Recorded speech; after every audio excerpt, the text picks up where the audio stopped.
Nada, me gustaría contarles acerca de Graduados Activos.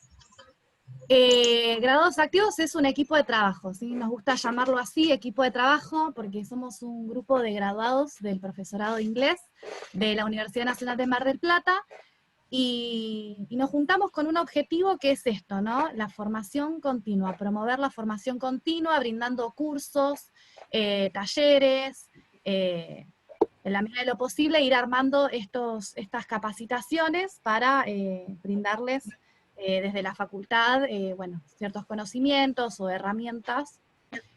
También Graduados Activos representa a los graduados en el Consejo Académico Departamental, en el Departamento de Lenguas Modernas, y hoy en día actualmente nos representan Alejandra del Potro y Andrea Di Virgilio, ¿sí? Por otro lado, también les cuento que en el encuentro anterior, que creo que estuvo muy lindo, porque a pesar de que quizás no tuvimos espacio para intercambiar ideas, nos quedó como una sensación de esto, ¿no? De que somos un equipo, de que somos todos colegas, estamos en la misma situación, y por ahí estaría bueno abrir un espacio para que podamos tener voz, para poder intercambiar ideas de lo que vamos sintiendo en esta situación epidemiológica, para, no sé, contar nuestras experiencias. Y Adriana Abuoto, que bueno, es licenciada en psicología, se ofreció para mediar este encuentro, ¿sí? Hacer un conversatorio. Así que bueno, para que estén atentos, próximamente vamos a estar invitándolos a este conversatorio, ¿sí? Bueno, ¿qué les parece si empezamos? ¿No? Son 11:03. Bueno, ahí está Cecilia, muy bien. Voy a empezar comentando, porque por ahí algunos de ustedes estuvieron ausentes en el encuentro anterior, ¿sí? Acerca de este curso. Perdón, yo escucho muy mal. ¿Me pasa a mí sola? Puede ser porque están abiertos los micrófonos. Tienen micrófonos abiertos. ¿Puede ser? ¿Hay algún micrófono abierto? A ver. Por ahí porque cuando van ingresando tienen el micrófono abierto. Entonces puede ser que se escuche mal. ¿Me escuchan? ¿Ahora cómo me están escuchando? Perfecto. ¿Sí? Bueno, recuerden entonces tener el micrófono apagado, ¿sí? Así no hay interferencia. Acá tengo un par de mensajes en el chat, perdonen, ¿eh? Ahí está. Yo bien, se escucha bien, perfecto. Bueno. Entonces vamos a iniciar este segundo encuentro, ¿sí?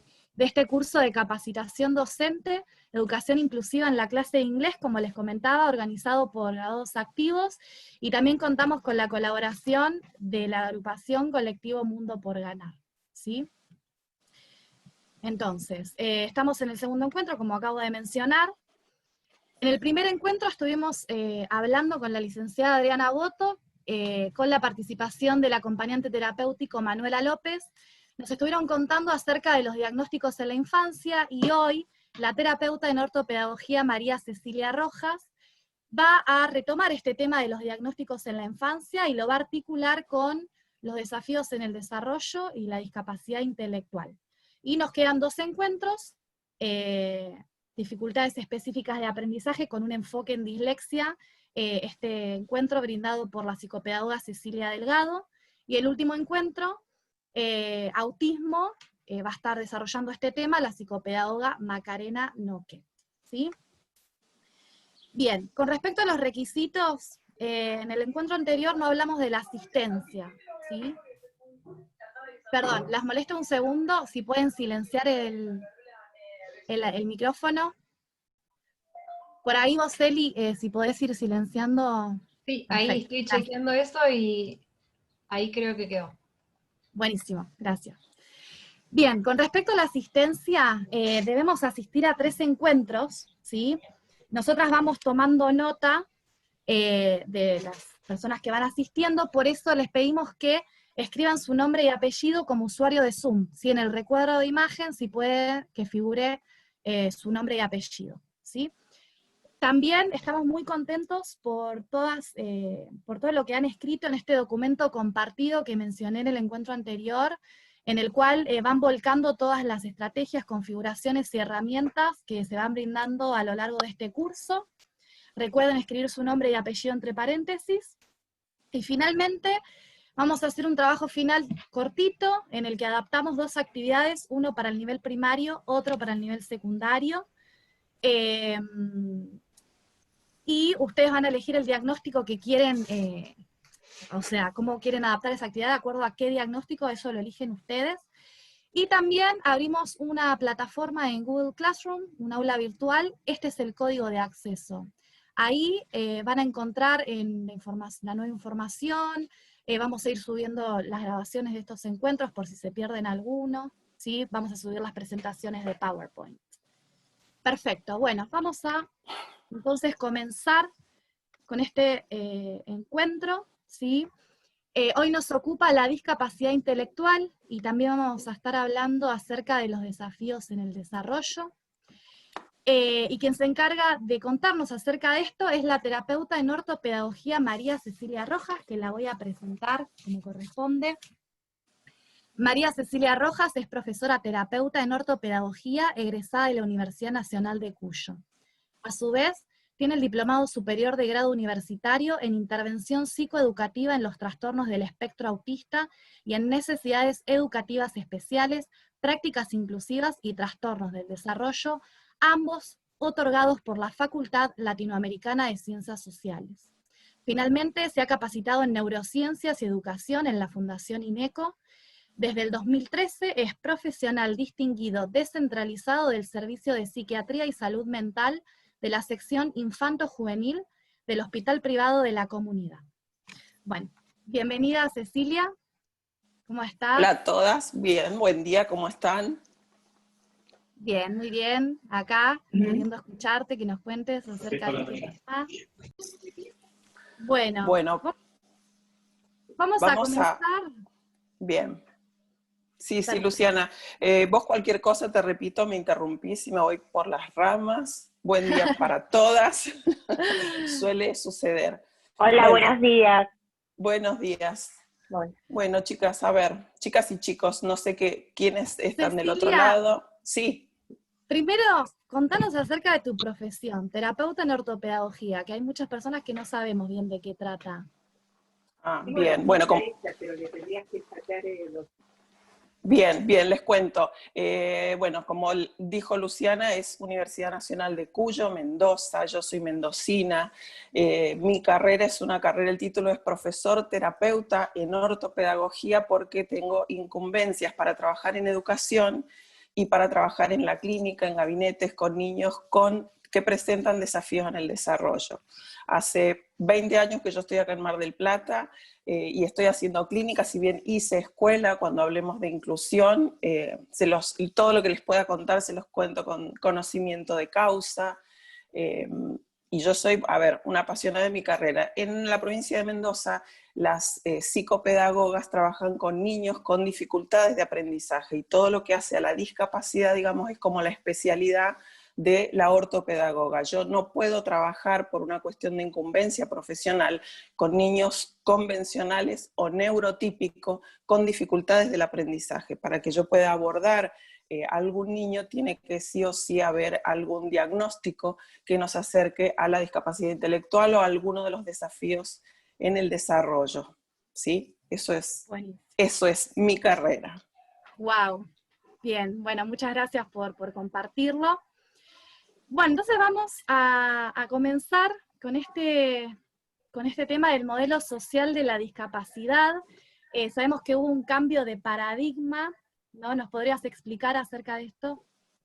Sí, me pareció, a la hora de pensar juntas esta charla, me pareció importante porque nadie nos cuenta, digamos, como docente, y ahí me pongo del lado de ustedes, digamos, de las que estamos todos los días, en el caso de ustedes, adentro de la escuela, con los niños. No nos explican el porqué, de dónde viene tal o cual resolución, solo sabemos que ya no podemos decir más integración, que tenemos que hablar de inclusión, y por eso es que elegí arrancar, digamos, esta charla desde acá, del paradigma macro, digamos, que es desde el cual después se desprenden todo lo que son las políticas públicas de salud y de educación que nos van a convocar a todos para el modelo de trabajar, para la forma de trabajar en los colegios. Nosotros, anterior al modelo médico, venimos de un modelo de prescindencia que, a ver, desde la época de los romanos, ¿sí? Ese modelo de prescindencia donde la persona con discapacidad era básicamente, sobre ella se hacían prácticas eugenésicas, se los mataba, se los colgaba, se los arrojaba a pozos, y la causa de la discapacidad en este modelo de prescindencia era la brujería, porque Dios lo quiso así, estaba embrujado y demás. Desde ese monstruoso, pero que existió, modelo de prescindencia, nos corrimos hacia el modelo médico. En este modelo médico, digamos, la causa de la discapacidad es la ciencia. La persona con discapacidad era valorada en tanto y en cuanto podía rehabilitarse. Y la mirada estaba puesta en lo que no podía hacer. Una persona con parálisis cerebral nunca va a trotar, va con tal o cual grupo. Y ahí no sé si ustedes recuerdan, pero bueno, yo que soy un poquito mayor, sí, existían, hablábamos de segregación, era la contracara de lo que hoy llamamos inclusión. Y desde la segregación era que existían las escuelas para ciegos, y estaban solo los cieguitos ahí, las escuelas para personas con sorderas, las escuelas para personas con dificultades motoras, y eso era, digamos, de lo que se ocupaba el modelo médico, ¿sí? Siempre el ojo puesto en lo que no podía ser, nunca va a poder ser tal o cual cosa. Gracias a Dios las cosas empiezan a cambiar, y este cambio, digamos que va mutando desde fines de la Segunda Guerra Mundial, ¿sí? Cuando como sociedad el mundo se encuentra con que hay un número muy grande de personas que no podían contribuir a la sociedad porque quedan amputadas, con graves secuelas y demás. Y acá empieza a gestarse realmente este cambio de paradigma, ¿sí? Este modelo social y esta necesidad de mirar de otra manera. Desde ahí hasta hoy estamos en pleno proceso de mutación. ¿Y a qué me refiero cuando hablo de modelo social? ¿Sí? Que es este paradigma que hoy nos ampara, digo yo. El modelo social, ustedes se darán cuenta que yo hablé de personas con discapacidad.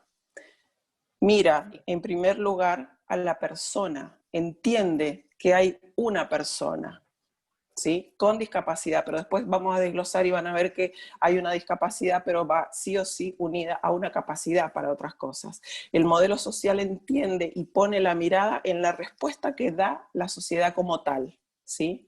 La capacidad, habla de capacidad o incapacidad de una persona en tanto como sociedad somos capaces o incapaces de dar respuesta a esta discapacidad.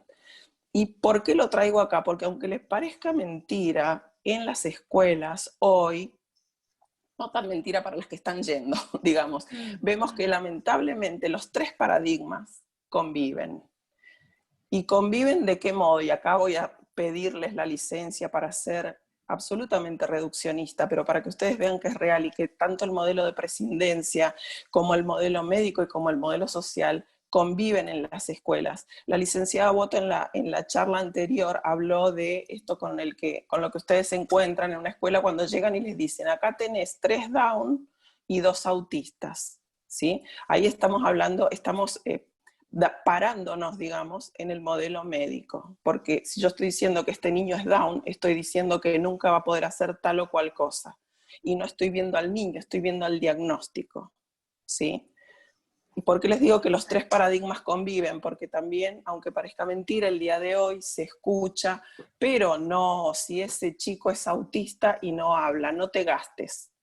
Se los cuento porque yo lo he escuchado, ¿sí? Entonces, no es una locura esto de que nos proponemos de ir repensando nuestras prácticas en base a esto. Hay un modelo que es el de prescindencia en el que ya no deberíamos estar más, ¿sí? Y debemos trabajar a partir del diálogo con eso. Tenemos un modelo médico que ya pasó y ahora estamos inmersos en este modelo social, ¿sí? En donde lo que yo les estoy diciendo no es que los diagnósticos no existen, no. Y ahí volvemos, me vuelvo a remitir a la charla anterior, cuando la licenciada Boto habló de que los diagnósticos en la infancia se escriben con lápiz. Y lo mejor que le puede pasar a un niño, sostengo, es que su diagnóstico esté escrito con lápiz. ¿Por qué? ¿Qué quiere decir esto? Que no es algo inamovible, ¿sí? Y que un diagnóstico como docentes nos debe decir para dónde nosotras tenemos que orientar nuestra mirada, ¿sí? Pero de ahí en más van a empezar a jugar otro montón de características. Vuelvo para terminar de este modelo social, digamos, aquí las características que hacen al diagnóstico, las características neurobiológicas, ¿sí? Nos van a servir o van a tener importancia en la medida que nosotros seamos capaces o no, como sociedad, de dar respuesta, ¿sí? Fundamental, pilares del trabajo que se desprende de este modelo social, como pusieron las chicas acá en el PowerPoint, el trabajo en equipo, ¿sí? El trabajo en equipo es fundamental porque ustedes, como docentes, no tienen por qué conocer aspectos que hagan a la neurobiología de tal o cual diagnóstico, ¿sí? Que es el que tiene su alumno. Fundamental la comunicación entre educación y salud, porque por lo mismo, ¿sí?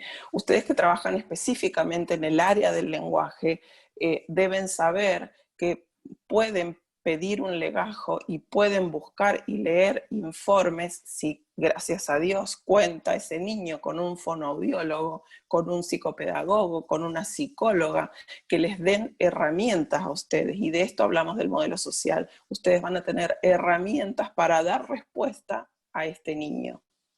Comunicación asidua también, comunicación asidua con el equipo y con la familia, revalorizar el papel de la familia, pedir a la familia información acerca de este niño para poder ayudarlo de una mejor manera, ¿sí? Bien, perfecto.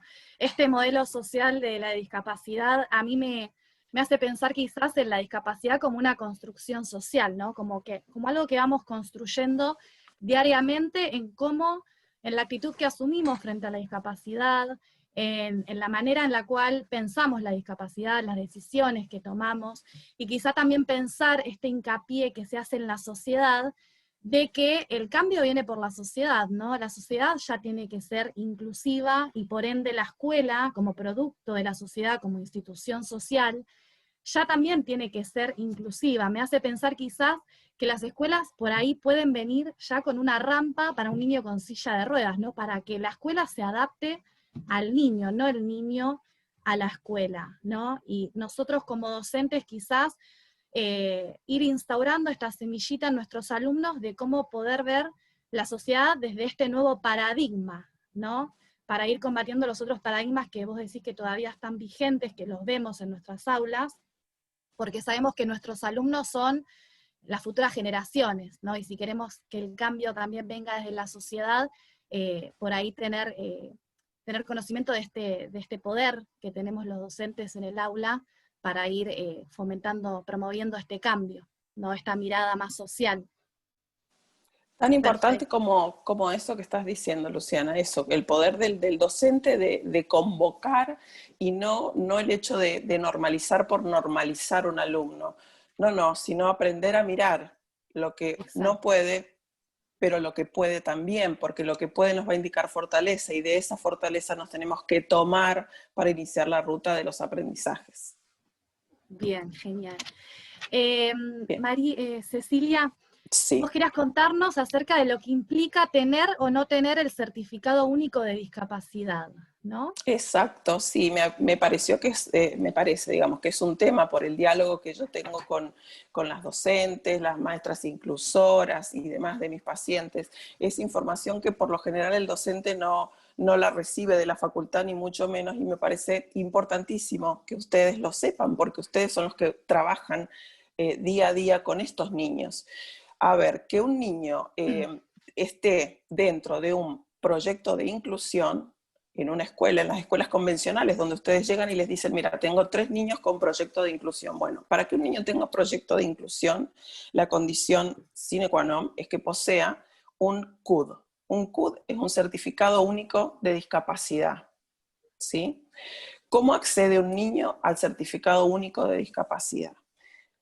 Primero saltan las alarmas, ya lo vamos a hablar más adelante, hay alarmas que saltan en la neo, hay alarmas que saltan en pediatría y hay alarmas que saltan directamente en el jardín de infantes. Cuando saltan las alarmas, si salta en la escuela le pide a la mamá que lleve a su niño a tal o cual terapia. Para gestionar un certificado de discapacidad se necesita informes actualizados del pediatra, del neurólogo y del equipo de profesionales que vio a este niño. Con estos informes actualizados, el neurólogo o el pediatra llena una planilla que tiene una serie de ítems.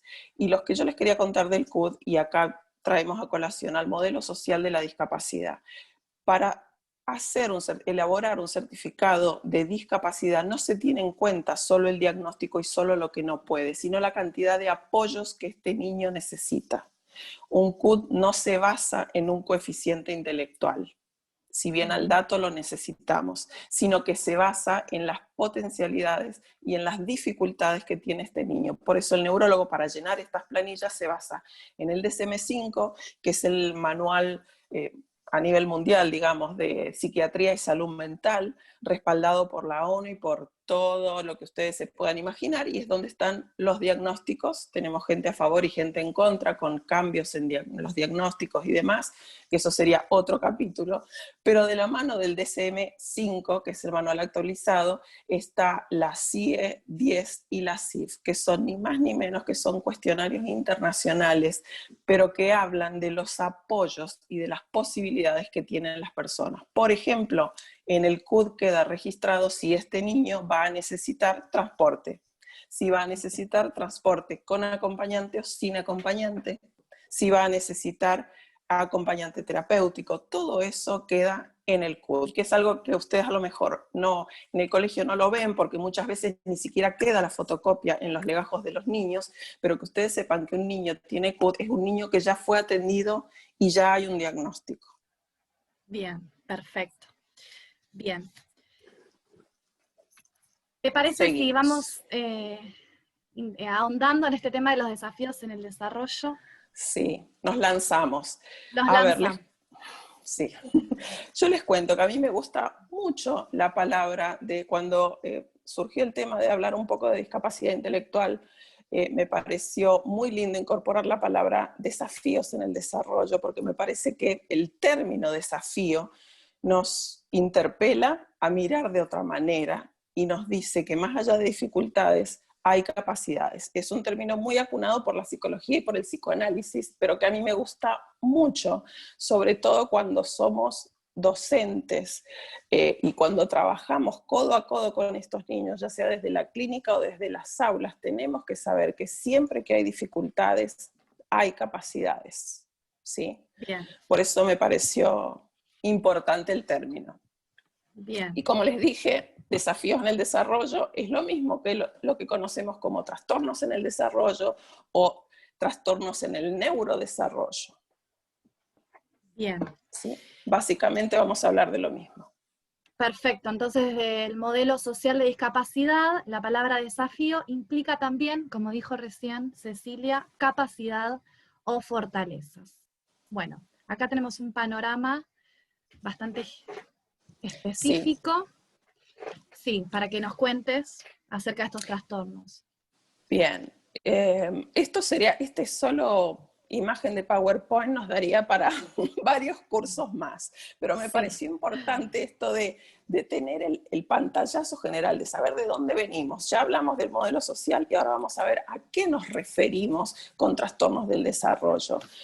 Dentro de los llamados trastornos del desarrollo encontramos, como indica el PowerPoint, la discapacidad intelectual, ¿sí? Ustedes la van a poder ver o leer en informes o en el CUD como retraso global del desarrollo, discapacidad intelectual leve, moderada, que más adelante vamos a aclarar. Pero eso es lo que hace a la discapacidad intelectual, y luego las patologías, digamos, que por una cuestión de incidencia más comúnmente van a encontrar ustedes en la escuela, son los diagnósticos de retraso global del desarrollo o retraso generalizado del desarrollo. Siguen esos certificados de discapacidad viejos existiendo, y las patologías más frecuentes son el síndrome de Down y el X frágil, ¿sí? O la fragilidad del X.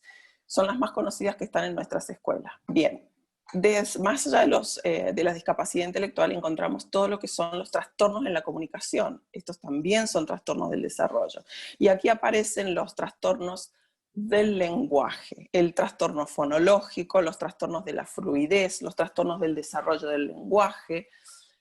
Actualmente, y según el DSM-5, también están los trastornos en el desarrollo del lenguaje, están los trastornos semánticos, los pragmáticos, y acá abrimos paréntesis y estaría muy bueno profundizar, sobre todo ustedes, que con sus materias, digamos, que hacen mucho al lenguaje y la lengua madre, comprender qué pasa en el cerebro de estos chicos, cómo procesan la información estos niños con un trastorno semántico pragmático, ¿sí?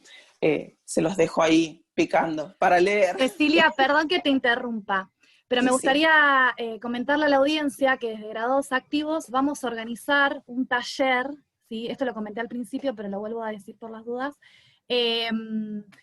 Seguramente va a ser acerca de la disfluencia, el trastorno de la fluidez, pero bueno, todavía lo estamos armando para que estén atentos para cuando salga la información, ¿sí? Porque es lo que nos queda pendiente en este curso de capacitación. Hoy Cecilia va a estar hablando de discapacidad intelectual, y tenemos el último encuentro de trastorno del espectro autista. Adrián habló un poco acerca del trastorno de la atención con o sin hiperactividad, y el próximo encuentro, el tercer encuentro, va a ser de trastornos específicos de aprendizaje con enfoque en dislexia, ¿sí? No te interrumpa más, Cecilia, perdón. No, está bien, perfecto. Bueno, seguimos con los trastornos del espectro del autismo o condición del espectro del autismo. Ustedes van a escuchar TEA o SEA, es lo mismo. A raíz del cambio de paradigma y del modelo social y este DSM-5, abrió mucho e introduzco mucho diagnóstico dentro de lo que es el espectro del autismo. Por eso ustedes se van a encontrar niños dentro del espectro con lenguaje o niños no verbales, niños con autismo y con discapacidad intelectual, y niños con autismo y sin discapacidad intelectual. Por eso, cuando escuchen TEA, tenés un autismo, que es lo que ustedes van a escuchar, tenés un niño con autismo, es lo que deberían escuchar, inmediatamente no se remitan al niño con trastorno del espectro autista de las películas, porque no hay un solo niño. Y acá volvemos a traer a colación de que los diagnósticos se escriben con lápiz, ¿sí? Perfecto. Y por último, por último y no menos importante, me quedan dos, perdón, el trastorno de atención, hiperactividad y todas sus combinaciones posibles. También lo pueden escuchar como TDAH o ADD por sus siglas en inglés, ¿sí? Bien, bien. Adriana nos había comentado que se habían diagnosticado como 150.000 niños con este diagnóstico, por esta cuestión de que en las aulas se presentaban muchos alumnos movedizos, impulsivos. Entonces, bueno, con una pastillita, ¿no? Solucionamos el problema, cuando ese problema nos invita a pensar qué es lo que está pasando con la educación, con nosotros como docentes, con las nuevas infancias, que fue otro tema que se habló. Ahí está el tema, las nuevas infancias. Los niños en las escuelas que terminan medicados se comportan como niños, casualmente, y el abordaje químico nunca es la primera respuesta, nunca. Bien. ¿Sí? A mí de por sí los fundamentalismos no me gusta decir sí todo para un lado, no todo para el otro. Me van a escuchar y van a poder entrever por mi vocabulario aportes del psicoanálisis como aporte de las neurociencias, ¿sí? Un poco de todo, y me parece que lo mejor que le puede pasar a un niño, a nuestro paciente, a nuestro alumno, es que no seamos fanáticos de ninguna de las teorías y que no sea la primera respuesta la rápida, ¿sí? Bien, perfecto. Bueno, ahora sí, por último están los trastornos específicos del aprendizaje, por último y no menor, ¿sí? Las discalculias, las disortografías, nada, acá cuando se enfrenten a esto, por lo general estos trastornos específicos del aprendizaje muchas veces complican mucho al docente y a lo que es la actividad y el desarrollo de la actividad áulica. ¿Por qué? Porque muchas veces, y si son sutiles, estos trastornos específicos del aprendizaje llegan lamentablemente a tercer grado, a segundo grado, a cuarto grado en algunos casos, y ustedes como docentes se devanan los sesos pensando qué apoyo, cómo logro, cómo llego a este niño, y resulta que había una dificultad orgánica de base. Claro. Bien, ¿sí? perfecto. Vamos a estar ahondando, indagando en este tema en el próximo encuentro. Más que nada la dislexia, ¿no? Que es uno de los que más se presentan, un diagnóstico con el cual más nos encontramos en las aulas. Bueno, Cecilia, vamos a meternos de lleno entonces en la discapacidad intelectual. Según la American Association on Intellectual and Developmental Disabilities, ¿sí? No sé si quieres leer la definición. Qué bueno que lo dijiste vos porque no me hubiera salido tan A bien. propósito, lo dije, a propósito. Sí, sí, se las leo para después desmenuzarlas, sí, se las leo para que quede tal cual. Dice que la discapacidad intelectual es un estado individual y que se caracteriza por presentar limitaciones significativas tanto en el funcionamiento intelectual como en la conducta adaptativa, ¿sí? Tal y como se manifiestan las habilidades adaptativas conceptuales, sociales y prácticas, y sí o sí debe estar originada antes de los 18 años. Y empezamos por el final. ¿Por qué antes de los 18 años? Porque si después de los 18 años un niño estuvo desenvolviéndose como neurotípico y a los 18 años aparece el descenso en estos rendimientos, tenemos que estar hablando de otra cosa y ahí se incorporan patologías de índole más psiquiátrica, ¿sí? Bien, bien. Ahí pueden aparecer tumores cerebrales y todo lo demás. Si es antes de los 18 años que se produce estos desfasajes, los necesitamos sí o sí para el diagnóstico de discapacidad intelectual, ¿sí? Bien, ¿a qué nos referimos como conducta adaptativa? Son todas aquellas habilidades que vamos a desplegar, por ejemplo, en el terreno de los conceptos, el acceso al lenguaje y a la lectoescritura, ¿sí? Por eso hay algunas discapacidades intelectuales que las detectamos cuando empezamos a pedirle a los chicos que copien del pizarrón, ¿sí? Que escriban. Después tenemos las las conductas adaptativas en el ámbito social, que es todo lo que hace a la propia autoestima del niño, la posibilidad de ser engañado o no, de darme cuenta. Y por último, todo lo que tiene que ver en la práctica, desde las habilidades de la vida diaria hasta las conductas que tengan que ver con el aseo o con la comida, ¿sí? No me quiero ir por las ramas, pero a ver, para obtener un diagnóstico de discapacidad intelectual, cuando el psicopedagogo administra el WISC, que es el test de inteligencia, el coeficiente intelectual total tiene que ser menor a 70, ¿sí? Como para que ustedes tengan un número y un primer pantallazo. Perfecto. ¿Sí? Bien. Lo más importante, o digamos lo más rico para leer cuando ustedes reciban este informe, que por lo general, otro dato, en los legajos de los niños están los informes. Más allá del CI, está muy bueno leer todo lo que hace a las funciones cognitivas de este niño, para que ustedes puedan detectar las fortalezas. Bien. Como un dato a la hora de leer. Gracias. De nada, eso en el informe. En el certificado único de discapacidad ustedes pueden leer discapacidad intelectual leve, moderada, grave o profunda. Eso hoy sigue existiendo, pero no como existía desde el modelo médico para poner la atención sobre lo que no puede, porque el leve, moderado, grave y profundo de hoy, el médico lo escribe en base a los apoyos que este niño va a necesitar, ¿sí? Eso también es importante, no lean discapacidad intelectual moderado y presupongan cuestiones que este niño va a poder o no va a poder acceder. Siempre es en función de los apoyos. Volvemos a hablar del transporte, del acompañante terapéutico. En función de eso existe este término en el certificado único de discapacidad que ustedes pueden leer, ¿sí? Bien. Buenísimo saber entonces que contamos con esa información, ¿no? Y no sé si querés brevemente...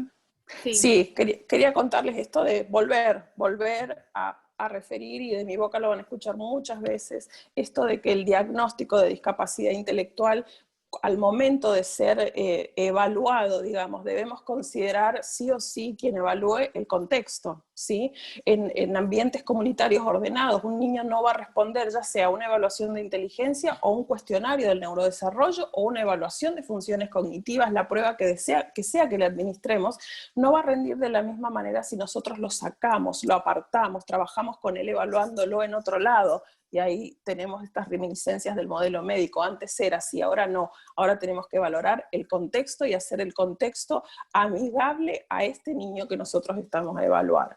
Así como consideramos el contexto, también tenemos que tener en cuenta la diversidad cultural. Por ejemplo, hay pruebas que, si bien están baremadas y estandarizadas para Latinoamérica, tienen términos que nuestros niños no escuchan ni escucharon. Una evaluación administrada en Provincia de Buenos Aires o en Capital Federal utiliza unos términos que a lo mejor, si nosotros evaluamos en otras provincias, ya sea del NOA, del NEA, en zonas rurales, vamos a tener otros resultados. Esto también es importante tenerlo a la hora de evaluar, ¿sí? Bien. Y acá viene algo que a mí me encanta y que también me van a escuchar mucho decirlos, que es la singularidad. Por más que ustedes tengan en 2 colegios distintos, 2 cursos distintos, 2 niños varones con síndrome de Down con 11 años, no van a poder darle la misma actividad a los 2, ¿sí? Porque existe lo que llamamos la variabilidad, que son esas características particulares y peculiares a raíz de la cual este sujeto se formó respecto del aprendizaje, ¿sí? La variabilidad fundamental para tenerla en cuenta. Otra de las cuestiones fundamentales es esto de que ya se los dije, pero se los vuelvo a repetir, siempre que hayamos o que veamos limitaciones, tengamos la plena seguridad que coexisten con capacidades, ¿sí? Siempre hay algo, alguna fortaleza de la que podemos tomarnos. Es fundamental que la sepamos para poder desarrollar el perfil de este niño, el perfil con el que este niño se está enfrentando a los aprendizajes, a lo que nosotros queremos que él aprenda, y poder diseñar los apoyos. Apoyos que son fundamentales y que, si son personalizados, apropiados, y si podemos sostenerlos por un largo periodo, este niño va a mostrar evolución respecto a los aprendizajes. Buenísimo. Ahora vamos ¿Sí? a estar charlando en profundidad acerca de esos apoyos, ¿no? Después retomaremos, sí, sí. Sí.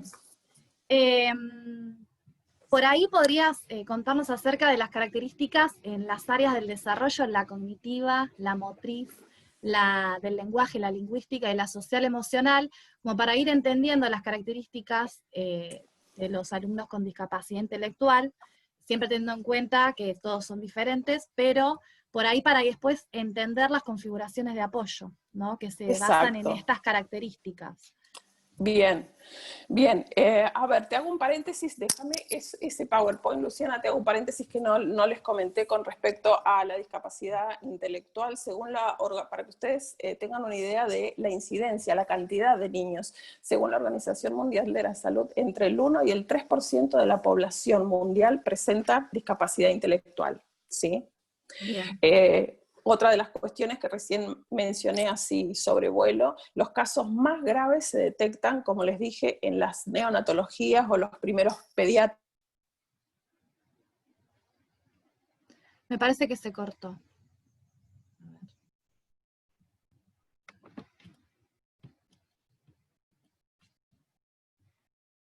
¿Me escuchan? Sí. Vamos. Pero sí. Bien, me parece que se le cortó a... Pensé que se me había cortado a mí. No la escuchamos. Bien, esperen un segundito. A ver. Le digo que salga y vuelva a ingresar.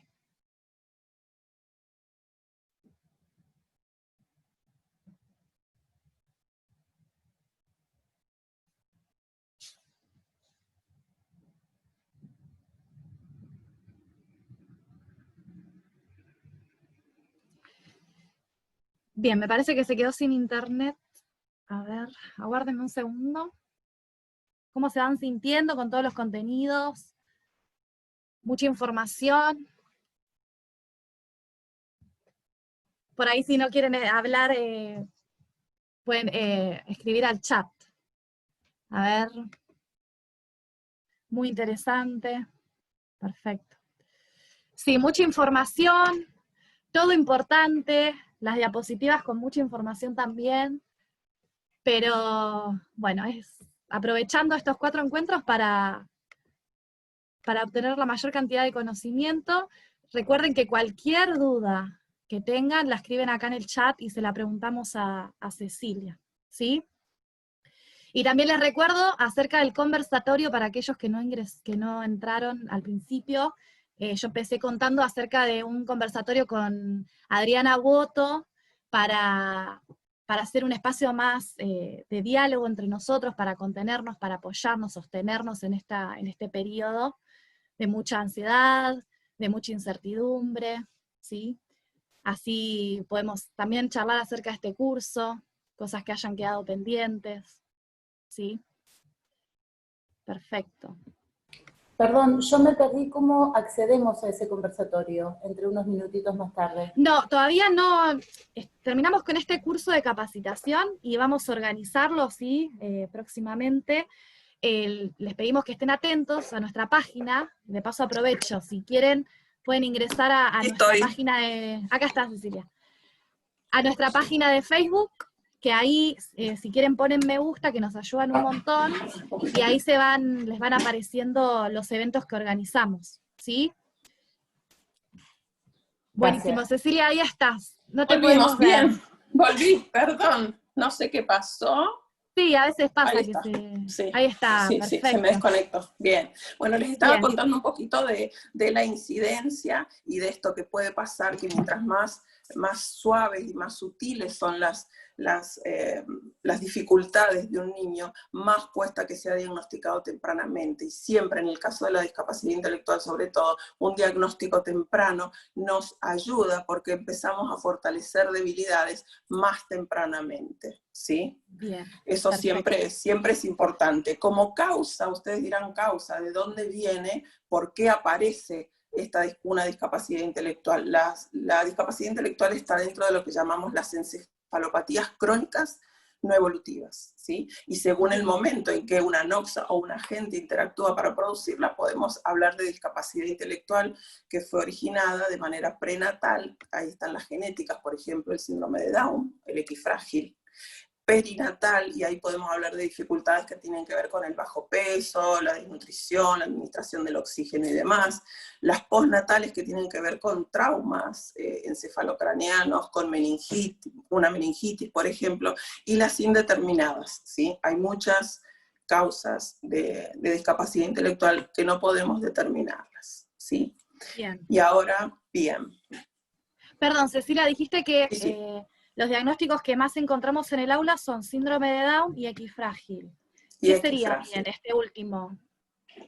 El equifrágil es una causa genética, digamos, y las diferencias que encontramos, por ejemplo, en el funcionamiento o en lo que hace la neurobiología del síndrome de Down y el equifrágil, los dos implican discapacidad intelectual. Eso es importante que los sepan, digamos. Bien. Pero, por ejemplo, algo llamativo que se diferencia entre el equifrágil y el síndrome de Down, en el equifrágil nos vamos a encontrar con muchas cuestiones de índole sensorial, que podemos encontrarlas o no en el síndrome de Down. Y a la hora de los aprendizajes tiene mucha importancia esto de lo sensorial, porque podemos encontrarnos con niños inquietos, sin ser hiperactivos, disatentos o disruptivos, y no por una cuestión orgánica, sino que esto aparezca como una comorbilidad debido a algo sensorial, ¿sí? Que puede ser desde lo auditivo, desde lo táctil y demás.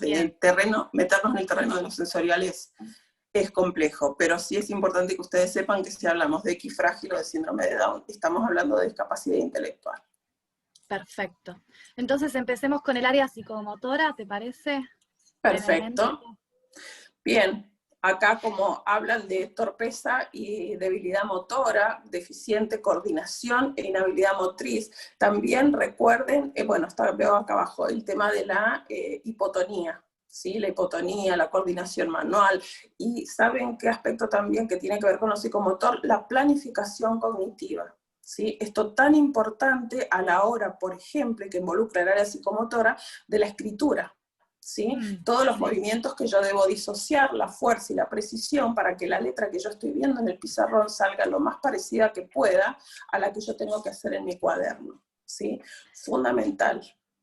Perfecto, entonces en ese caso, a un alumno con discapacidad intelectual quizás no tenemos que requerir que él escriba menos, digamos, por esto, como... Mire, lo que yo suelo sugerir es, por ejemplo, si ustedes van a tener una clase, el tema de la tipografía fundamental, averigüen con el docente a cargo, este alumno nuevo que ustedes tienen, qué tipografía usa, porque no todos los chicos con capacidad intelectual escriben en imprenta mayúscula, hay algunos que dominan y están alfabetizados en las dos imprentas, mayúscula y minúscula, pero no en cursiva. Eso es fundamental, el primer dato de la inclusión, digamos, saber en qué letra tienen que escribir en el pizarrón ustedes para que estos niños copien.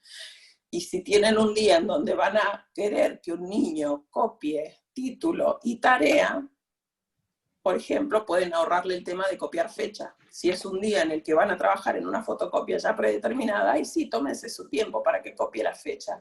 Porque, a ver, un niño, por ejemplo, con síndrome de Down, más allá de que hay una cuestión genética, digamos, no es solo un cromosoma de más. Esta carga génica extra que implica un síndrome de Down, implica que hay una multiplicidad de áreas afectadas. Entonces este niño realmente se cansa mucho, y se cansa no porque es un caprichoso y no quiere hacer nada, ¿sí? Esto puede ser que esté dentro de la variabilidad del diagnóstico, pero un niño con síndrome de Down y con esta carga génica extra se cansa realmente al prestar atención y copiar del pizarrón, porque sus neuronas consumen mucha cantidad de azúcar para poder hacer la sinapsis, porque tengo que mirar el pizarrón y en el acto ese de mirar yo estoy descartando estímulos innecesarios y focalizándome en el estímulo que tengo que mirar. Del pizarrón a mi hoja tengo que descartar todos los estímulos que hay entre la distancia entre el pizarrón y mi cuaderno, y tengo que tener la suficiente capacidad de abstracción para copiar,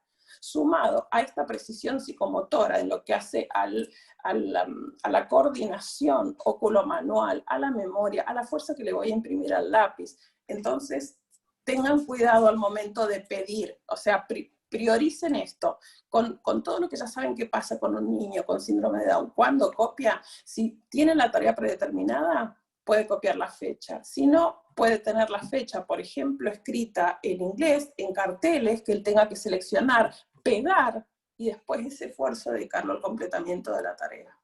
Bien, acá Graciela nos pregunta, importante también para adaptar los textos de los manuales de textos, de los coursebooks, de acuerdo a la tipografía, ¿no? Si trabajamos con un texto, tenemos que, bueno, adaptarlo de acuerdo a la variabilidad del diagnóstico de ese nene o nena y ver cómo lo adaptamos para que le requiera menor esfuerzo, ¿no?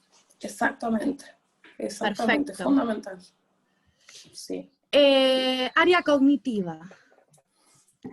Más o menos, ¿qué dificultades? Más o menos, vamos a lo mismo. Lo mismo. Esto del cansancio, por ejemplo, ¿sí? Es muy importante al momento de percibir. Acuérdense ustedes, bueno, acá pusiste las 3 fases de ingreso de la información. Hay niños cuyo estilo cognitivo, cuando me escuchan hablar de estilo cognitivo, es el modo o la forma en que un niño se apropia de los aprendizajes, ¿sí? Si tenemos un estilo cognitivo impulsivo, esto va más allá de cualquier diagnóstico. Un chico puede tener cualquier diagnóstico y tener un estilo cognitivo impulsivo. Es el chico que rápidamente hace todo. Ese chico, por lo general, si se tomó muy poco tiempo para percibir, para registrar los datos que él necesita, volvemos al pizarrón. Del pizarrón, ese chico miró rápidamente y no pudo tener todos los datos. Con esos pocos datos, él va a procesar. Y con esos pocos datos él va a responder, va a hacer la salida de su información. Por lo tanto, la información no va a ser asertiva, ¿sí? Bien. Eso es fundamental, por ejemplo, a la hora de presentar un material, esto de poder retirar la mayor cantidad de información irrelevante. Por ahí mucho dibujito, mucho color, hace que la atención se vaya para otros lados, no puedan diferenciar lo que es una información relevante de la información irrelevante, no tome los datos correctos para procesar y no pueda responder correctamente.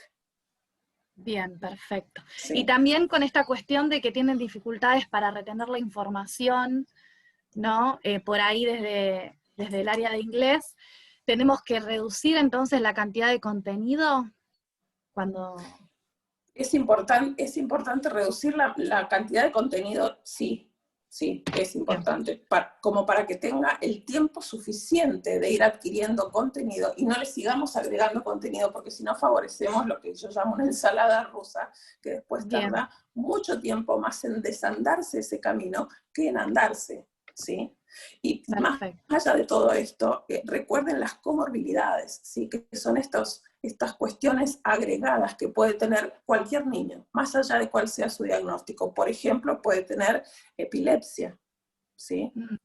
Que están desde las crisis epilépticas hasta las ausencias, que ustedes las van a ver como un simple pestañeo más detenido, pero si este chico está medicado también, ustedes deben saber si toma medicación para ir al colegio, porque ese cerebro no lo van a encontrar óptimo, por más que sea a primera hora, si está medicado o no, o a veces sí, es lo que necesita. Tienen que tener en cuenta, por ejemplo, si son chicos que tienen patologías cardíacas, tienen cardiopatías, suelen estar medicados también.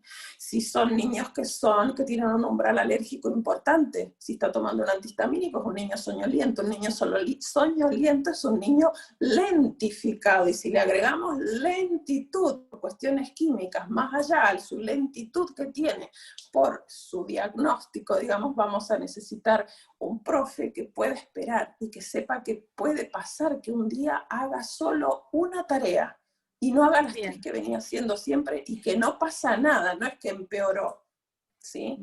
Otras comorbilidades importantes, y que ustedes como profes se van a encontrar en las aulas, porque están en las aulas, digamos, son los desajustes sensoriales, ¿sí? Es fundamental leer o pedir el informe a la terapista ocupacional si tenemos niños que están apareciendo en las aulas, porque no solamente los niños dentro del espectro son niños que tienen hipersensibilidad auditiva, ¿sí? Hay niños con síndrome de Down con un desajuste en el perfil sensorial, y los niños con X frágil también tienen desajuste en el perfil sensorial, son niños que pueden presentar hipersensibilidad auditiva, por ejemplo.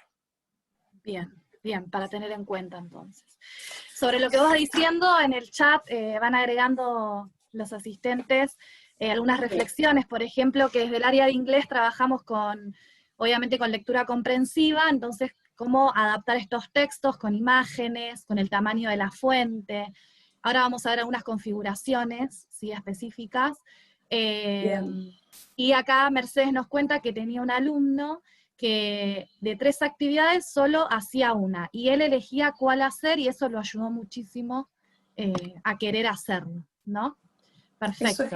Eso es genial, y tiene que ver con el aprendizaje y los refuerzos positivos, esto de darle a elegir y que él pueda decidir cuál actividad hacer en el niño implica qué bueno que estás creyendo en mí, crees que puedo hacer 2 y por eso yo puedo elegir. Es una muy buena estrategia. Perfecto. Y bueno, la regulación emocional quizás, esto es complicado, ¿no? Porque a veces pasa en el aula. Sí, es complejo.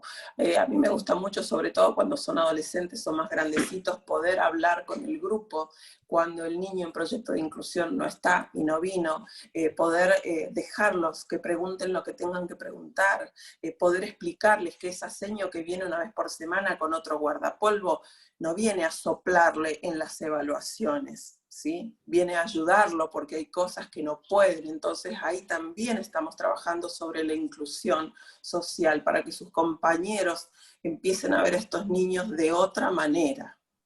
Bien, perfecto. Siempre es importante esto de también justificarlos, por ejemplo, al momento de que tengan algunas cuestiones conductuales, poder poner en palabras con estos niños nuestros y con el resto, de por qué a veces hay concesiones, de que el niño con discapacidad puede salir con su seño a dar una vuelta o volver, o por qué siempre es el que, no sé, devuelve el registro. Esto de empezar a poner en palabras entre todos para construir la emocionalidad de manera positiva. Exacto, Adriana nos contaba en el encuentro pasado esto de que muchas veces los compañeros son mejor apoyo quizá que un acompañante, ¿no? Esta cuestión de generar el apoyo en el grupo para que no se genere esta desigualdad de que a uno lo trato de una manera, a otro de otra manera, y si no, unir al grupo e informarle acerca de esto y que lo apoyen desde el aula, ¿no? Desde la compañía. Claro, los chicos sus compañeros son mediadores por excelencia, y son mediadores y son trabajadores de la zona de desarrollo próximo, ¿sí? Los chicos habilitan a nuestro alumno, a nuestro paciente, a que logre cosas que a lo mejor solo no podría. Y con la ayuda del maestro no se sentiría bien. Bueno, con la ayuda del par, este par que me sostiene, que me dice, dale, basta, dale, no jodas, porque se ve en el secundario, se los escucha Sí. a los pares hablar así, inmediatamente lo logran. Entonces, sí, son pares por excelencia y trabajadores de la zona de desarrollo próximo. Sí, Perfecto. ni hablar. Bien, bueno, esto nos importa mucho, el área lingüística y la comunicación, ¿no? Sí, sí, fundamental, sobre todo con estos niños con discapacidad intelectual, a los que muchas veces no les vamos a pedir las evaluaciones por escrito, por sus dificultades, y se los vamos a pedir desde la oralidad. Es fundamental que sepamos también que un niño sea no verbal, no quiere decir que no sea inteligente y que no comprenda, ¿sí? Hablando de la lingüística y de la comunicación. Por ahí un niño no verbal puede completar un multiple choice, ¿sí? Pero puede hacerlo. Tienen que tener muy en cuenta esto que hablas acá del desarrollo fonético y fonológico, el tema de las frases incompletas, sobre todo en el síndrome de Down, que muchas veces cuesta acceder a un lenguaje, o muchas veces cuando el lenguaje es rico, que también les puede pasar, pueden encontrarse con niños con un lenguaje riquísimo, en el caso del equifrágil, por ejemplo, pero con problemas en la atención. Entonces ustedes se van a dar cuenta que este rulo comunicativo que ustedes presuponían que existía, porque este chico tiene un lenguaje rico, ¿qué pasa? Se corta y se desarticula, pero no por una cuestión del lenguaje, sino porque hay una cuestión atencional de base que hace que te quiera contar 3 cosas a la vez, y lógicamente se enreda y no puede. Esto tenerlo en cuenta, no para hacer la evaluación más fácil o para soplar, como entienden los compañeros, sino para habilitarlo en que cuente una y otra vez las 3 cosas diferentes y no en un solo discurso, todo junto, y que quede como implicado que no pudo, cuando en realidad el que no pudo es el docente, no pudo tomarse el tiempo que necesitaba este niño desde su lenguaje para expresar lo que estaba queriendo expresar. Perfecto. Esto a nosotros, los profesores de inglés, realmente nos compete, porque nosotros lo que nos pasa es que enseñamos el contenido de la materia de inglés. No es contenido como historia en ciencias sociales, operaciones en matemática, es enseñar a expresarse, ¿no? De manera escrita y oral, y también a comprender textos orales y escritos, ¿no? Esos serían nuestros contenidos. Si bien en el diseño curricular se pautan todos los contenidos de gramática, vocabulario, siempre con el enfoque comunicativo de la producción oral y la escrita y la comprensión oral y escrita. Entonces, ¿nosotros qué deberíamos tener en cuenta? Por ahí, esto que vos mencionaste, bueno, obviamente cada alumno es un mundo, cada uno tiene sus particularidades, pero por ahí podemos optar, por ahí en vez de evaluarlos, ¿no? O esperar la producción escrita, por ahí tienen más facilidad con lo oral, o por ahí la comprensión de un texto escrito es más fácil que la comprensión. Exacto. Eso más o menos. Y utilizar la observación, el esfuerzo, el trabajo en clase, el que a lo mejor darle la posibilidad de que responda con una palabra y no una frase sintácticamente completa, porque no puede hacerlo, y no solo en inglés. No es que está mal, se saca una mala nota en inglés porque no puede hacerlo en inglés, no, porque así es su lenguaje, y de acuerdo a su diagnóstico, así funciona su cerebro. El lenguaje es cerebro, chicas, y si estamos hablando de que tenemos un cerebro con una discapacidad intelectual, no le podemos exigir riqueza lexical, sintáctica, semántica y pragmática, porque está la discapacidad atrás. Por eso me parece tan importante la comunicación de ustedes o la lectura de los informes fonoaudiológicos, y mucho más aún si es una fonoaudióloga con alguna conformación en neurolingüística. ¿Por qué? Porque les va a hablar de cerebro, y el cerebro implica lenguaje y aprendizaje. Bien, ¿Sí? Perfecto. ¿Alguien tiene alguna pregunta, si quieren, por el chat acerca de esta área lingüística? Alejandra dice, no hace falta que escriba o hable para mostrar comprensión lectora o auditiva, hay tantos otros recursos para saber si el alumno comprende o no. Exacto. Exacto. Lo importante es que no nos agarremos de un recurso y que ese sea purito, purito. Y volvemos a hablar de fundamentalismo. Los pictos. Una cosa son los pictogramas y otra cosa son los sistemas alternativos aumentativos de comunicación. Ya sea si estamos con niños con discapacidad intelectual o con niños no verbales. No es picto sí y todo picto, porque después por la vida un niño no puede andar con su tupper sacando pictos y mostrándonos pictos. Claro, ¿sí? tal cual. Bien. Sí. Bien, Partir de ahora ahí. Flor, Bien. Flor comentó acerca de la evaluación, ahora vamos a ir sobre eso, ¿sí? Sí, sí, Bien. más adelante.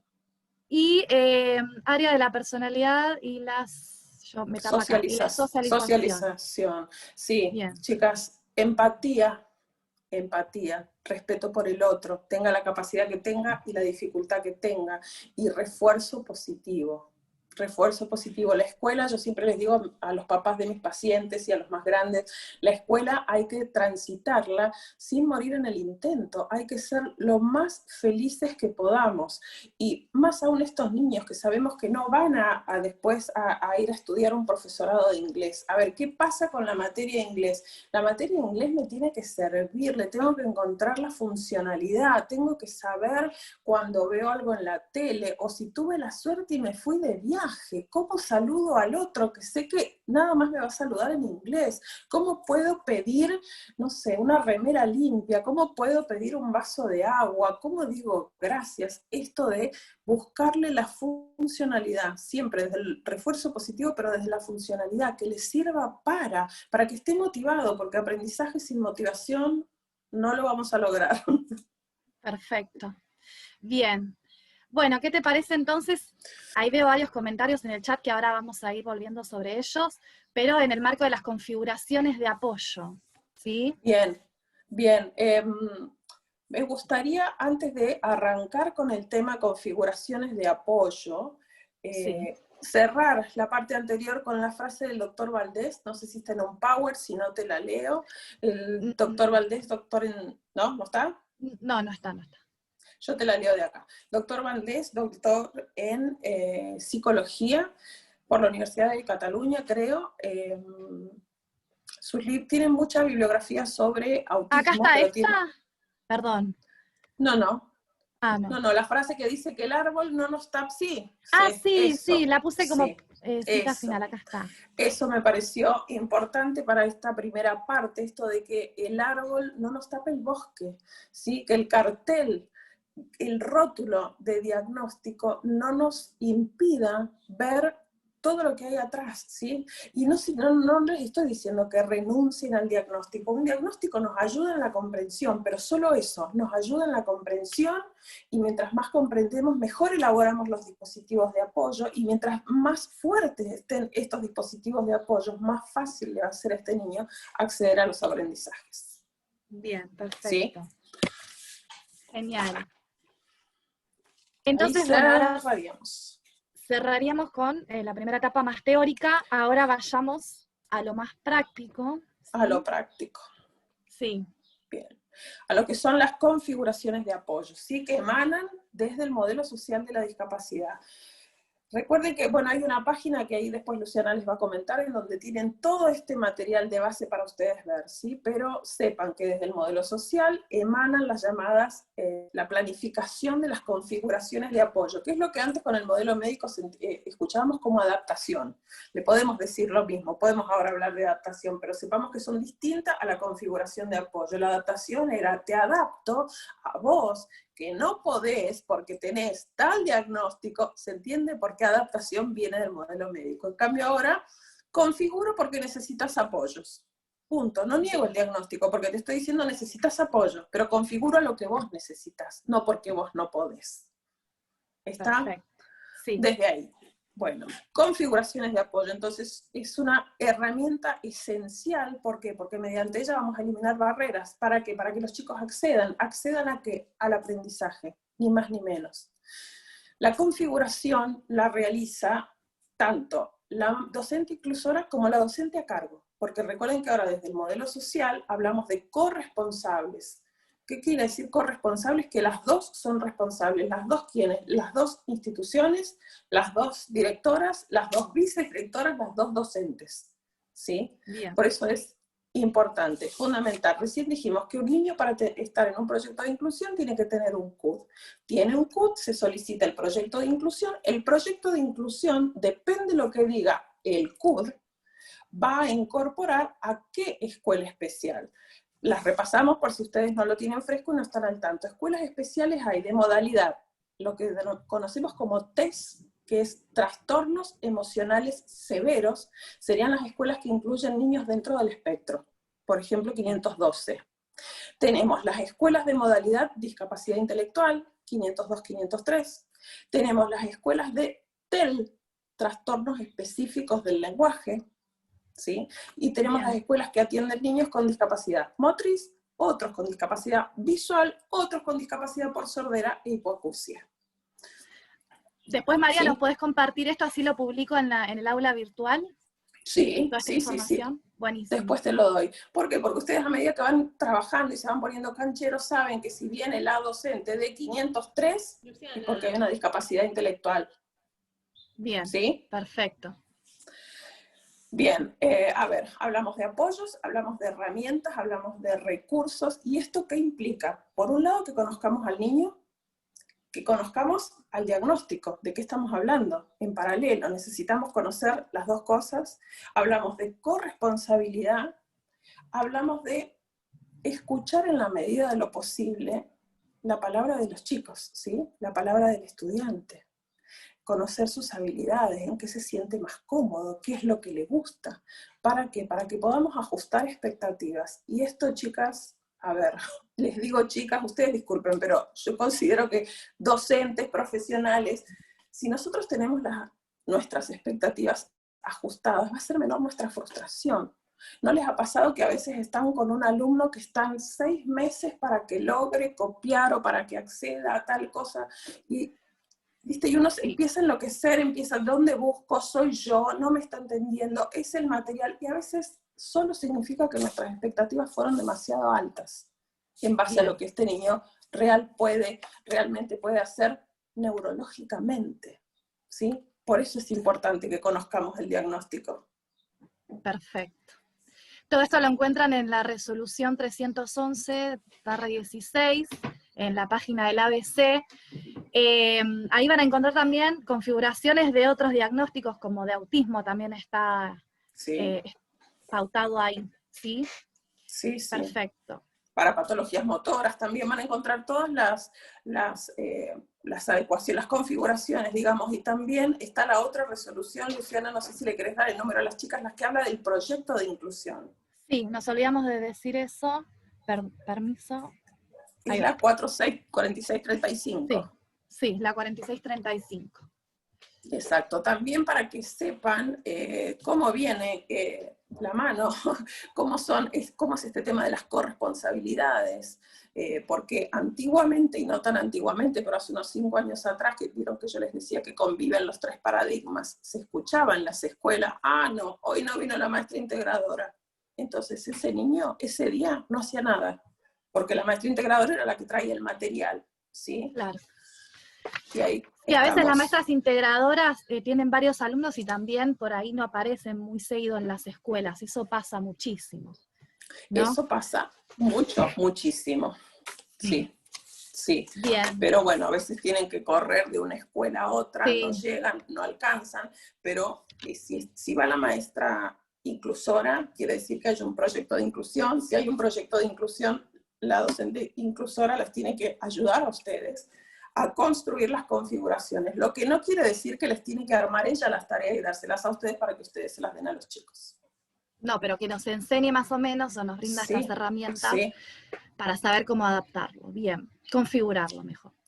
Bien, ahora vamos a hablar de estas situaciones que se presentan, ¿sí?, en personas con discapacidad intelectual y algunas configuraciones propuestas ante estas situaciones, ¿sí? Exacto. Que se pueden o no presentar, ¿no? Porque siempre pensando que el diagnóstico no determina cómo se va a desenvolver el niño.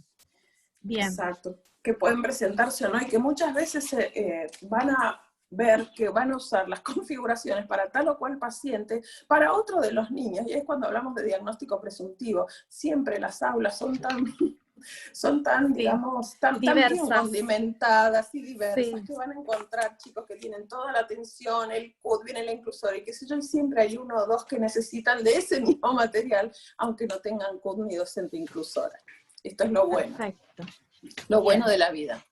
Bien, Sí. la primera que surgió, digamos, es esto de que su aprendizaje se realiza a ritmo lento, ¿sí? Recuerden lo que hablamos de esta carga génica extra, ¿sí? Lo que implica que este cerebro, ¿por qué este cerebro aprende a ritmo lento? ¿Sí? Ya sea porque, por ejemplo, hay patologías neurológicas de niños que están desmielinizados, por ejemplo, y un niño desmielinizado, más allá de que es un niño con discapacidad intelectual, es un niño en el que la información, como ustedes saben, la vaina de mielina, la neurona, es la que le imprime la velocidad del paso de la información, ¿sí? Entonces, si tenemos ese tipo de cuestiones, la información por este cerebro va a transitar a ritmo lento.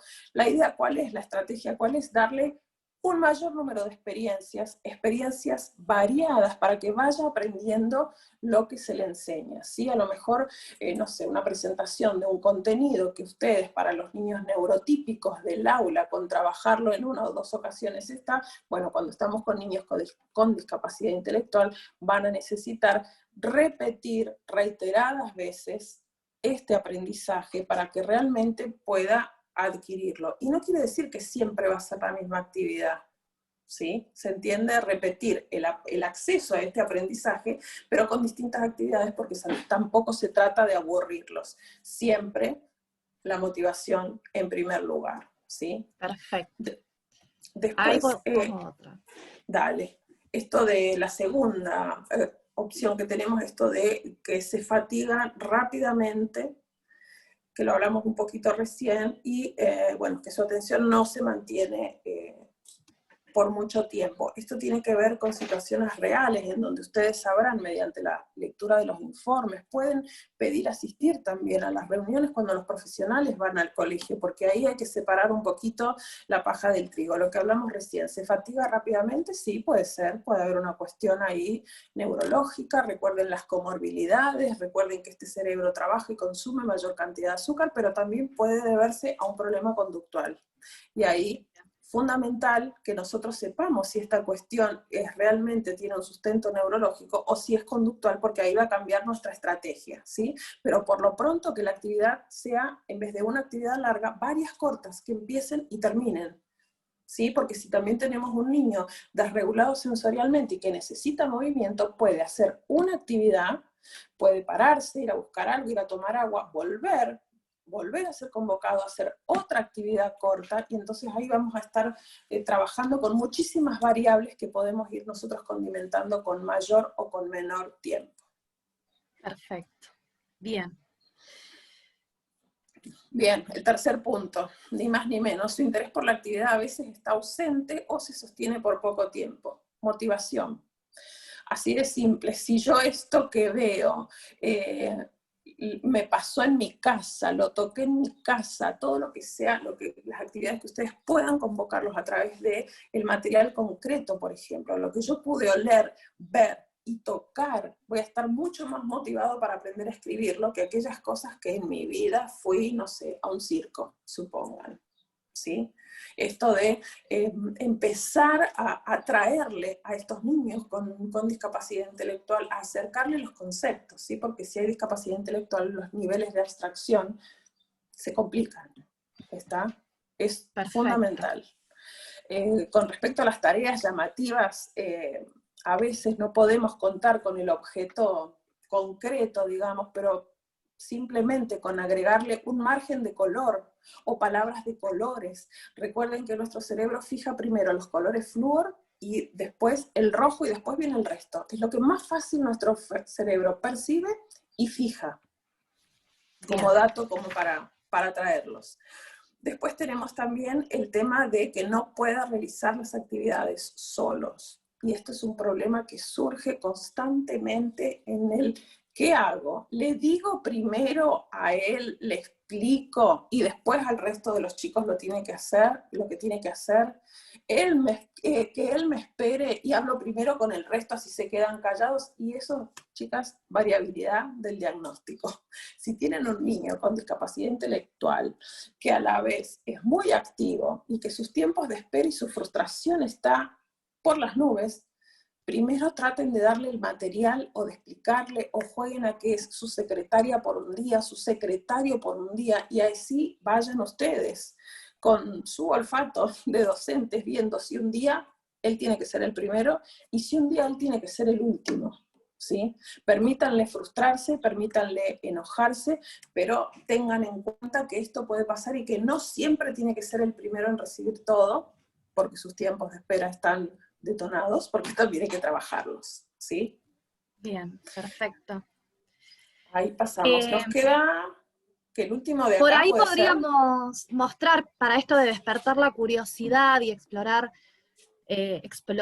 y para motivarlos, quizás el enfoque multisensorial es, ¿no, Cecilia? Bastante conveniente. Vamos a ver un poquito este video también para distender la charla, para tener algo audiovisual. Bien.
Bien, esto que nos comentaba Cecilia, de aprender una lengua extranjera, un lenguaje a través de diferentes canales como el auditivo, el kinestético, el visual, para que se establezca quizás un vínculo, una asociación entre el lenguaje y los sentidos, ¿no?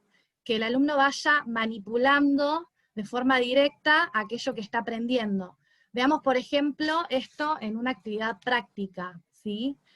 The Very Lazy Ladybird, esta historia corta, en esta primera parte de la planificación, el estímulo es sensorial, es visual y táctil, ¿no? Hacemos una lluvia de ideas en cajas de cartón, les enseñamos mariquitas reales, obviamente si disponemos de ello, porque por ahí es difícil conseguirlas, o si no les mostramos tarjetas de imágenes, flashcards, de las mariquitas. Pasamos las cajas de las mariquitas para que todos los alumnos las puedan observar, tocar, mirar con lupa y explorar, ¿no? Y de ahí derivamos el vocabulario o lo que queremos enseñar. Por ejemplo, ¿qué insecto es? Los alumnos responderán siguiendo esta estructura.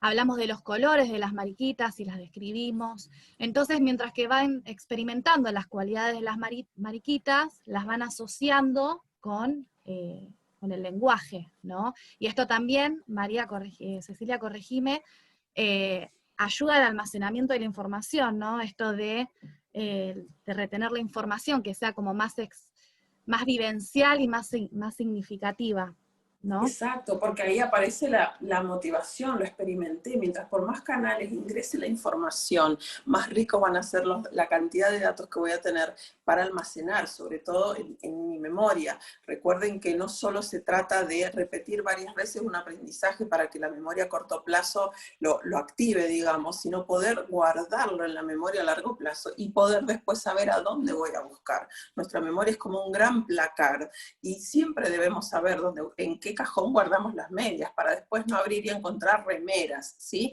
Esto Claro. pasa con la memoria, por eso necesitamos de la sensorialidad.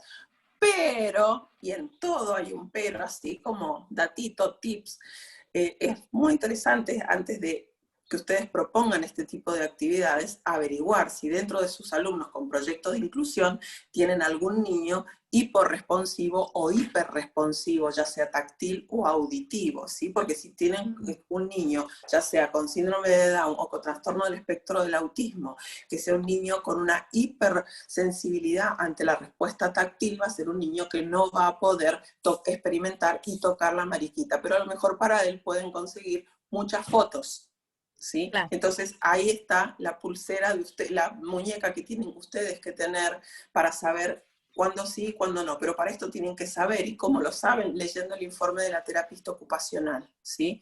Y si es un niño que lamentablemente no cuenta con una terapista ocupacional, bueno, lo van a aprender ustedes, por las buenas, con el revoleo de algo, ¿sí? Muchas veces los niños que tienen una hiperrespuesta a lo auditivo son los niños que revolean cartucheras, porque no pueden decir, señor, habla más bajo, que me desajusto sensorialmente con tus gritos, ¿sí? Ahí aparece la cartuchera revoleada.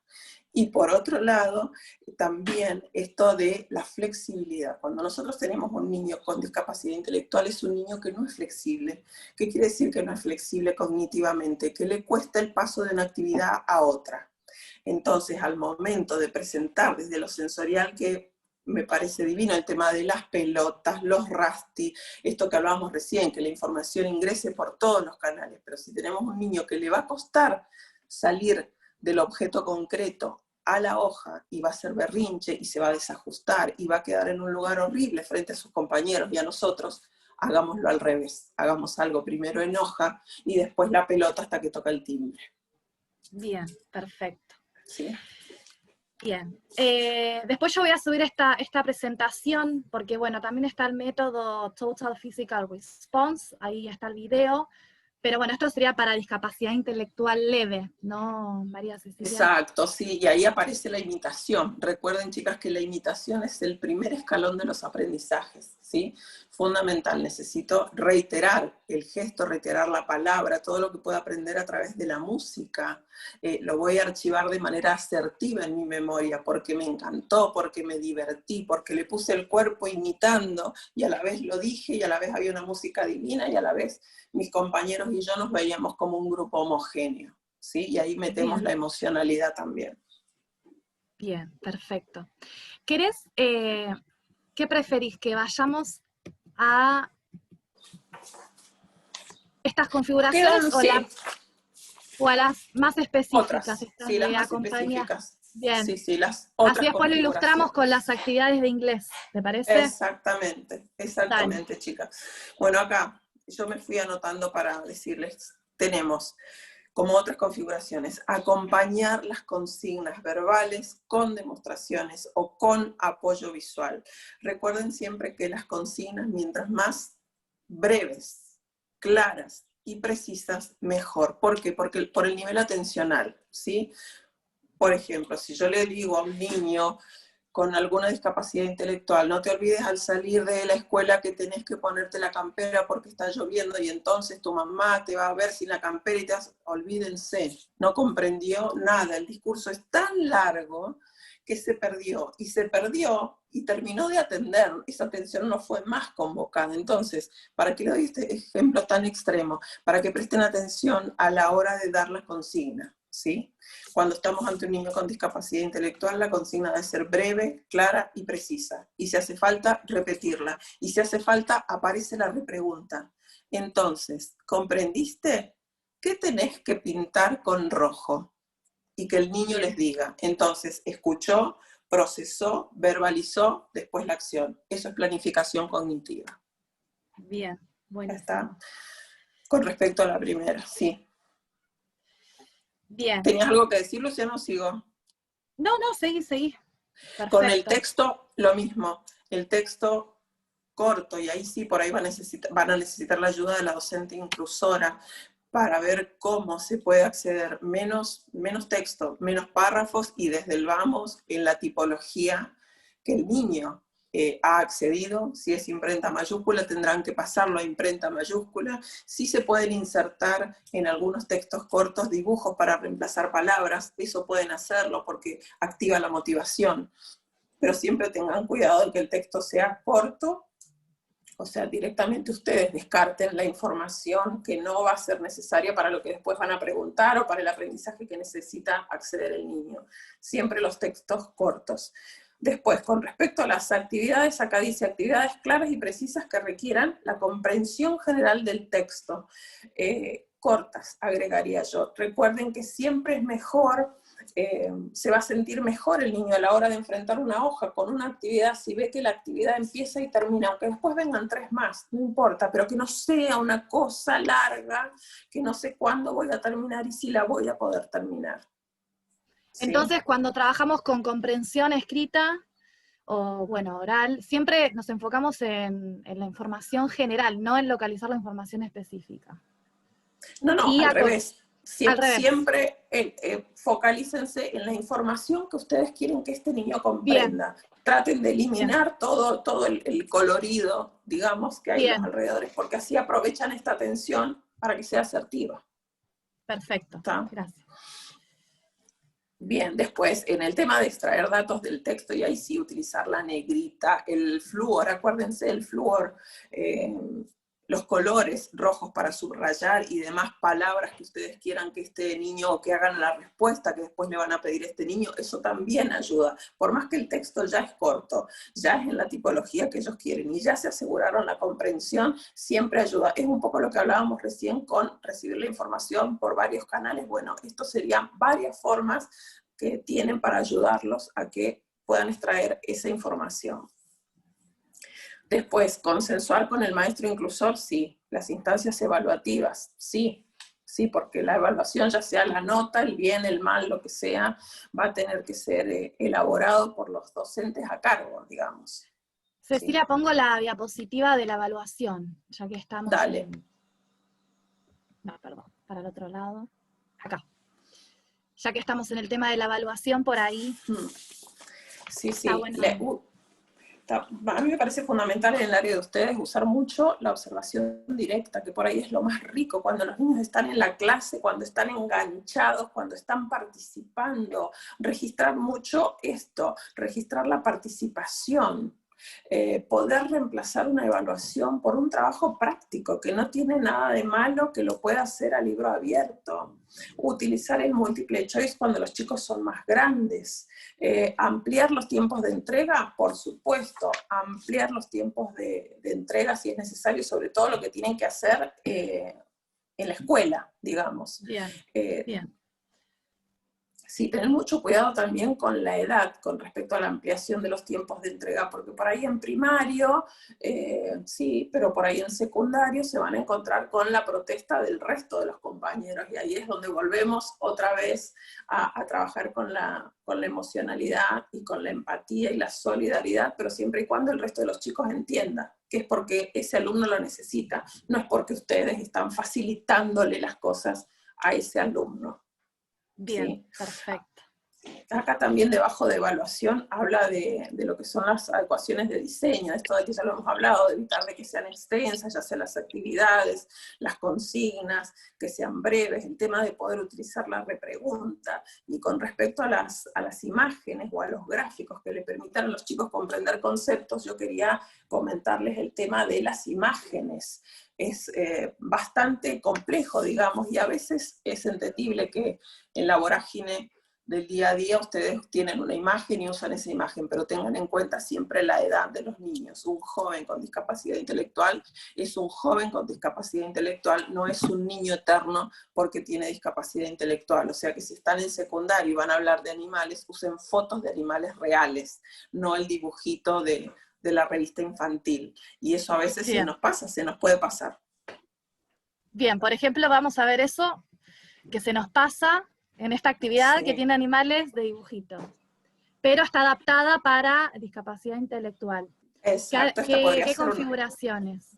Bien, Claro, esta podría ser perfectamente una actividad de primaria por el tipo de dibujito. Fíjense las configuraciones que hicimos. Por un lado, la cantidad, ¿sí? Disminuimos absolutamente la cantidad de animales.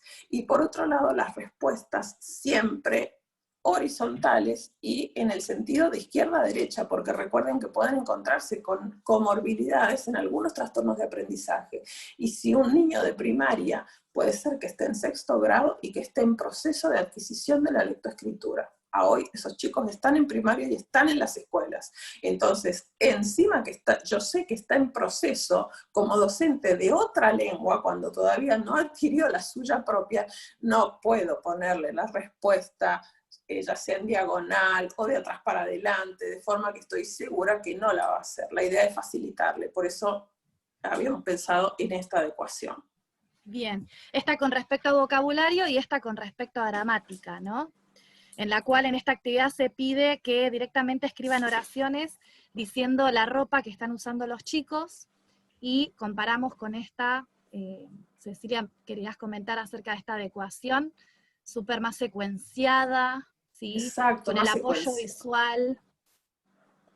Siempre, exacto, el apoyo visual ahí, más secuenciada, como más prolija. Piensen que ustedes, mientras más lo favorezcan desde lo visual a este joven o a este niño que va a responder esto, más le van a facilitar las cosas. Piensen que en las diferencias, y volvemos al principio, la escuela integradora con el paradigma anterior estaba centrada en el diagnóstico, entonces la que adaptaba, perdón, era la docente integradora, que era la única que sabía lo que este niño no podía hacer por una cuestión de diagnóstico. La escuela que tenemos hoy, en el paradigma que estamos hoy, es la escuela inclusiva, una escuela que está centrada en resolver los problemas, en dar respuesta a esta dificultad, a este diagnóstico. Por eso es que nosotros tenemos que hacérsela fácil. Como sabemos que este niño, según su diagnóstico, pero este niño adquiere y procesa la información. Bien, perfecto. Cecilia, estamos Bien. en horario. No sé si querés decir que volvamos sobre algo más o qué querés que hagamos.